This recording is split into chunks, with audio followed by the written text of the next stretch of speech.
ঘুমের ভিতরে স্বপ্নের ভিতরে দেখে আল্লাহ বলেন, না না, মূসা আমার পয়গম্বর, মূসার সঙ্গে আমি আল্লাহ পাক রব্বুল আলামিন নিজেই কথা বলি। এমন মূসার বিরুদ্ধে খবরদার জবান খুলো না। আমি আল্লাহর নবীর বিরুদ্ধে জবান খুলবা তো জবান বরবাদ হয়ে যাবে। খবরদার, মূসা পয়গম্বরের বিরুদ্ধে চারণ করার আগে আরেকবার ভেবে দেখো। বালাম ইবনে বাউরা বলে, আল্লাহর কাছে আমি একটু স্বপ্নে যোগে ইস্তেখারা করে দেখি আমার মাওলা কি বলেন। রাত্রিবেলা ঘুমানোর আগে সুন্দর করে আল্লাহর কাছে ডাক দেয়া বলে, আল্লাহ, আমাকে তারা মূসা পয়গম্বরের বিরুদ্ধে দোয়া করার জন্য বলে, তুমি মালিক বলো আমি কি দোয়া করব, বদদোয়া করব না কি করব। এই দোয়া করে ঘুমের ভিতরে ঘুমায় গেলেন। ঘুমের ভিতরে স্বপ্নের ভিতরে দেখে আল্লাহ বলেন, না না, মূসা আমার পয়গম্বর, মূসার সঙ্গে আমি আল্লাহ পাক রব্বুল আলামিন নিজেই কথা বলি। এমন মূসার বিরুদ্ধে খবরদার জবান খুলো না। আমি আল্লাহর নবীর বিরুদ্ধে জবান খুলবা তো জবান বরবাদ হয়ে যাবে। খবরদার, মূসা পয়গম্বরের বিরুদ্ধে চারণ করার আগে আরেকবার ভেবে দেখো। পরের দিন যখন তারা আবার চলে আসলো, বালাম ইবনে বাউর ডাক দেয়া বলতেছেন, না না, কশিন কালেও না, আমার আল্লাহ নিষেধ করলে। আল্লাহ নবী মূসার বিরুদ্ধে যখন কথা বলবো একটা আমার জবান নষ্ট করে দিবেন। বালাম ইবনে বাউরাকে বারবার বলার পরেও বালাম ইবনে বাউরা রাজি হয় না। কিছুদিন পর আরো বেশি টাকার বান্ডিল নিয়ে বালাম ইবনে বাউরার কাছে চলে আসে। এবার আরো সুন্দর কিছু ব্যাপার নিয়ে বালাম ইবনে বাউরার সামনে ডাক দেয়া বলে, আপনি যদি মূসা পয়গম্বরের বিরুদ্ধে কথা বলেন, দোয়া করেন, তাহলে আমাদের সমাজের রাজত্ব অর্ধেক আপনার কাছে আমরা পেশ করে দিব। চমৎকার সুন্দরী সুন্দরী কিছু নারী আমাদের সামনে আছে, সবগুলোকে আপনার জন্য হাদিয়া স্বরূপ পাঠিয়ে দিব।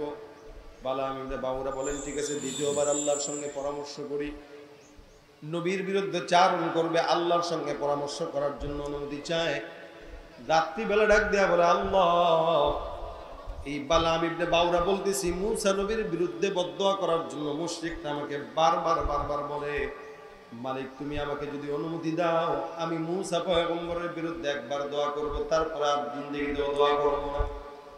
আল্লাহ পাক রব্বুল আলামিন সেদিন আর ইস্তেখারায় কোনো ফলাফল দেন নাই।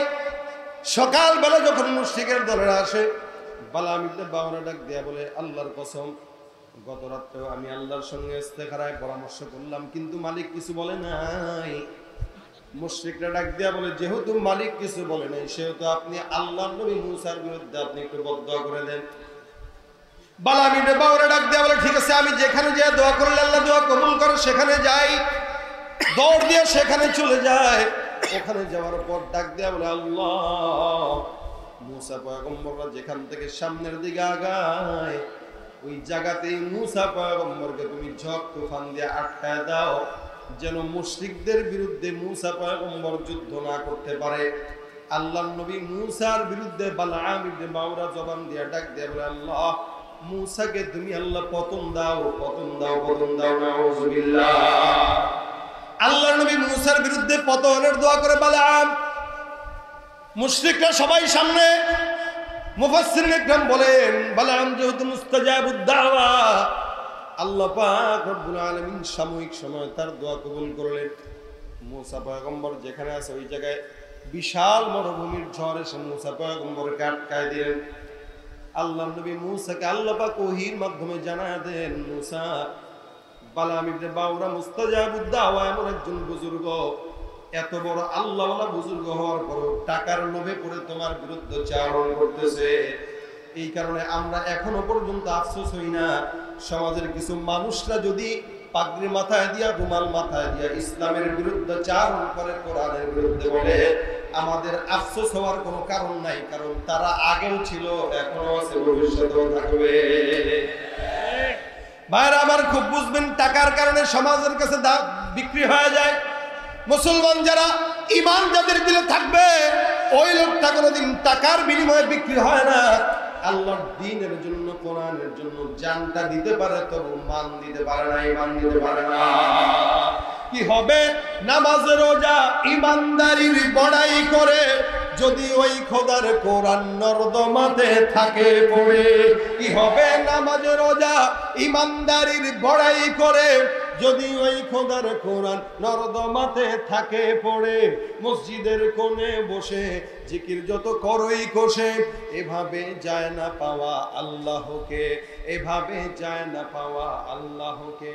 কি হবে বেঁচে থেকে অযথা বিদ্যা শিখে, যদি না গড়তে পারি শোষণবিহীন সমাজটাকে? কি হবে কিতাবাদির তালিম দিয়ে মাদ্রাসাতে, যদি ওই খোদার কোরআন নিষিদ্ধ হয় আদালতে? কি হবে আলেম হয়ে ইমাম সেজে সমাজেতে, পারো যদি সত্য কথা উচ্চ স্বরে না বলিতে?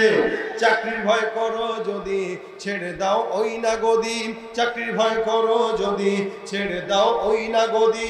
কি হবে ধোঁকা দিয়ে আল্লাহকে, কি হবে ধোঁকা দিয়ে আল্লাহকে? কি হবে বেঁচে থেকে অযথা বিদ্যা শিখে, যদি না করতে পারি শোষণবিহীন সমাজটাকে? কি হবে বেঁচে থেকে? ঠিক কিনা? ইমান যার দিলের ভিতরে আছে তার মতো ধনী আর কেউ হতে পারে না। ঠিক কিনা? ভাই আমার সমাজের ভিতরে অসংখ্য মানুষ আছে যারা বিশাল বড় অট্টালিকার উপরে চড়ে, যারা নিজেদেরকে বিশাল বড় ধনী মনে করে, কিন্তু আল্লাহর কসম আল্লাহ পাক রব্বুল আলামিন বলেন, ইন্নাল্লাহা লা ইয়ানজুরু ইলা সুওয়ারিকুম ওয়া আমওয়ালিকুম ওয়ালাকিন ইয়ানজুরু ইলা কুলুবিকুম ওয়া আ'মালিকুম। আল্লাহ পাক রব্বুল আলামিন হাদিসে কুদসির ভিতরে ডাক দিয়া বলেন, আমি আল্লাহর কাছে বান্দার সম্পদের দাম নাই, আমি আল্লাহর কাছে বান্দার টাকার দাম নাই, আমি আল্লাহর কাছে বান্দার ক্ষমতার দাম নাই, আমি আল্লাহর কাছে একটা মন্ত্রী এমপির চাইতেও রিকশা চালক ইমানদারের দাম বেশি। ভাইরা আমার খুব বুঝবেন, এই কারণে ইমানওয়ালা যদি গরিব হয় মালিকের কাছে দাম, আর আল্লাহওয়ালা বুজুর্গ যদি দালালি করে মালিকের কাছে দাম নাই। মুসা পয়গম্বরের বিরুদ্ধে ডাক দেয়া দোয়া করে বদদোয়া দেয়। আল্লাহর নবী মুসা ডাক দেয়া বলেন, আল্লাহ যে আল্লাহওয়ালা মুস্তাজাবুদ দাওয়া আমি পয়গম্বরের বিরুদ্ধে বদদোয়া করলো, তুমি তার দোয়া কবুল করছো মালিক। এখন আমি নবী মুসা দোয়া করলাম, আল্লাহ আমার বিরুদ্ধে বদদোয়া করার কারণে তুমি আল্লাহ ওই মুস্তাজাবুদ দাওয়াকে এই বদদোয়াটা তার উপরে ফেরত দিয়ে দাও। আল্লাহর নবী মুসা বদদোয়াটা আবার উল্টা করে দিলেন। মুসা পয়গম্বরকে বদদোয়া করার কারণে বালাম ইবনে বাউরা কিছুক্ষণ পর তাকায় দেখে যে জবান দিয়ে এতক্ষণ পর্যন্ত কথা বলে, ওই জবান দিয়ে আর কথা বলার মতো কোন শক্তি তার দিলের ভিতরে অবশিষ্ট নাই। উনি সমস্ত মুশরিকদের সামনে যখন বদদোয়া করলেন, জেনারেটর আছে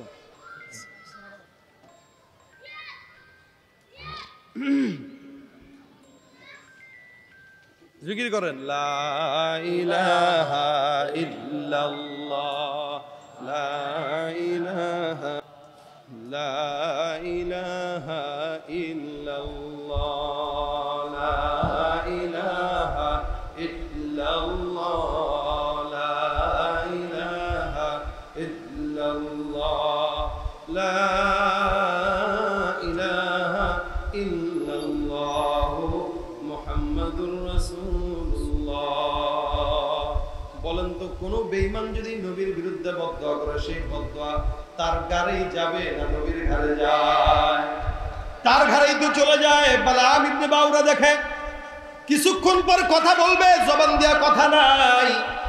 মানুষগুলো তাকে অবাক হয়ে গেল, বালাম নিজে অবাক। যেই জিহ্বাটা দিয়া বদদোয়া করলাম, এই জিহ্বা তো আয় জিহ্বার ভিতরে নাই। আল্লাহ পাক রব্বুল আলামিন নবীর বিরুদ্ধে বদদোয়া করার কারণে বালামের জিহ্বা থেকে নামায়া ঝুলায়া তার পেট পর্যন্ত ঝুলায় দিয়েছে। আল্লাহু আকবার। বালাম ইবনে বাউরা তাকায় দেখে জিহ্বাটা এত বড় চলে আসছে, আর জিহ্বা দিয়ে কথা বলা যায় না, কারণ আল্লাহর নবীর বিরুদ্ধে চারণ করলো। পয়গম্বরের নবীর বিরুদ্ধে চারণ করার পর আল্লাহ পাক রব্বুল আলামিন সঙ্গে সঙ্গে সেটার জবাব দিয়ে দিলেন, আমার নবীর বিরুদ্ধে চারণ করবি, জিহ্বা টান দিয়ে বড় করে দিব। শুধু পয়গম্বর মুসা নয়, আল্লাহর নবী পয়গম্বর মুহাম্মদুর রাসূলুল্লাহ সাল্লাল্লাহু আলাইহি ওয়াসাল্লামের বিরুদ্ধে চারণ যারাই করেছে, এই দুনিয়ার জমিনে আল্লাহ পাক রব্বুল আলামিন তাদেরকে উচিত জবাব দিয়েছেন না দেন নাই? আল্লাহ পাক বলেন, মা কানা রাব্বুকা নাসিয়া, আমি আল্লাহ পাক রব্বুল আলামিন ছাড় দেই, খবরদার ছেড়ে দেই না। আমি আল্লাহ ভুলি না, প্রত্যেকটা বান্দাকে রশি ঢিল দিতে দিতে দিতে দিতে আমি আল্লাহ আসমানে ছেড়ে দেই। বান্দা উঠতে থাকে উঠতে থাকে উঠতে থাকে, বেশি দূর যখন উড়ে যায় আমি আল্লাহ রশিটা টান দিয়া জমিনের ভিতরে নামায় দেই। এই মুসলমান, যুগে যুগে যারাই নবীদের বিরুদ্ধে চারণ করেছে, যুগে যুগে যারা আল্লাহওয়ালাদের বিরুদ্ধে চারণ করেছে, যুগে যুগে যারা ইমানদার নামাজীদের বিরুদ্ধে চারণ করেছে, আমার আল্লাহ পাক দুনিয়াতেও শাস্তি দিয়েছেন, আখিরাতেও দিয়েছেন। ঠিক কি না জোরে কও?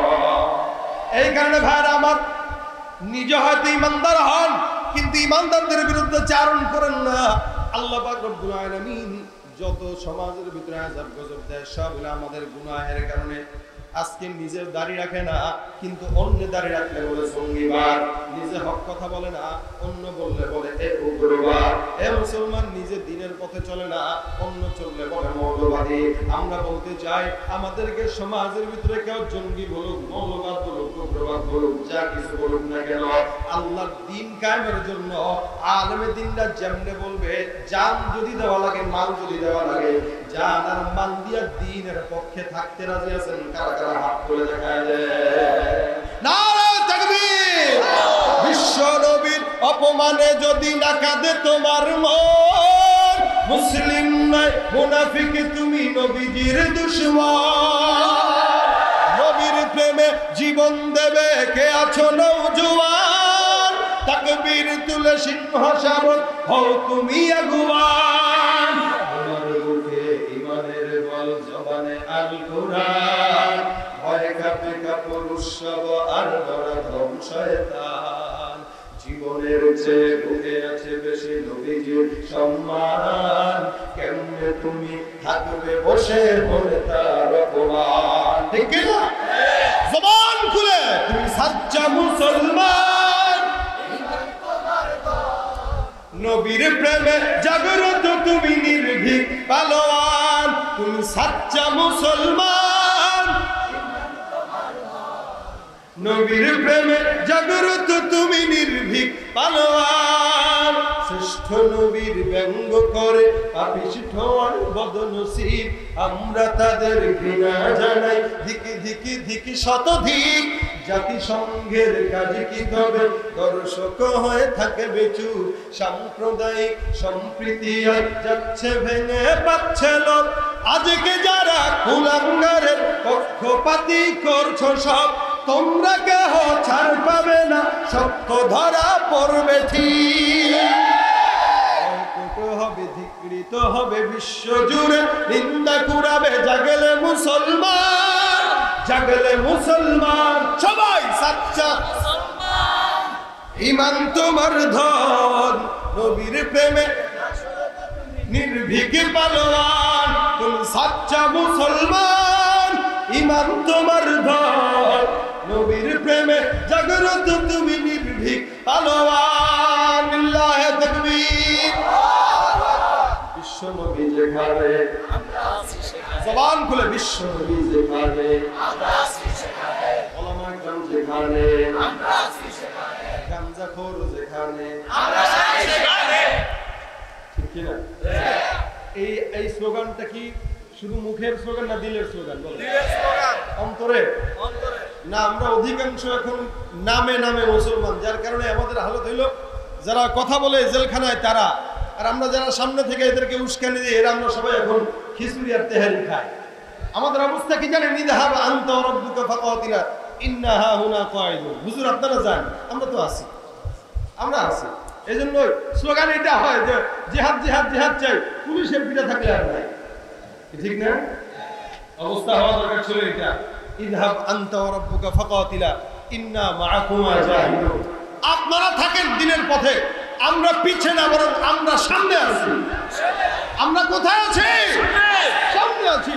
দ্বীনের ব্যাপারে কোন বেঈমান যদি এক বিন্দু পরিমাণ উলামায়ে কেরামের বিরুদ্ধে, কোরআন সুন্নাহর বিরুদ্ধে কথা বলতে চায়, সামনে থেকে, ডানে থেকে, বামে থেকে, পিছনে থেকে আল্লাহওয়ালা উলামায়ে কেরামদেরকে মরণ পর্যন্ত দ্বীনের জন্য সহযোগিতা করতে রাজি কারা কারা? তো হাত তুলে দেখায়। আল্লাহ পাক আমাদের ঈমানকে কবুল করুন, জোরে বলেন আমিন। আর জোরে বলেন আমিন। এই জন্য ভাই দয়া করে আধুনিকতার নামে কোরআন সুন্নাহ ইসলামের বিরুদ্ধে চারণ করেন না। যারা করে তাদেরকে সাপোর্ট দিয়েন না, এটা তাদের ভুল, তারা মূর্খতা বশত করতেছে। আল্লাহর কোরআন কিয়ামত পর্যন্ত থাকবে, টিকবে। যত মানুষ বিরুদ্ধাচারণ করুক, এই কোরআনের বিরুদ্ধে, এই সুন্নাহর বিরুদ্ধে, আল্লাহওয়ালা নবীদের বিরুদ্ধে যারা বলেছে, আল্লাহ তাদের জিহ্বা লম্বা করছে।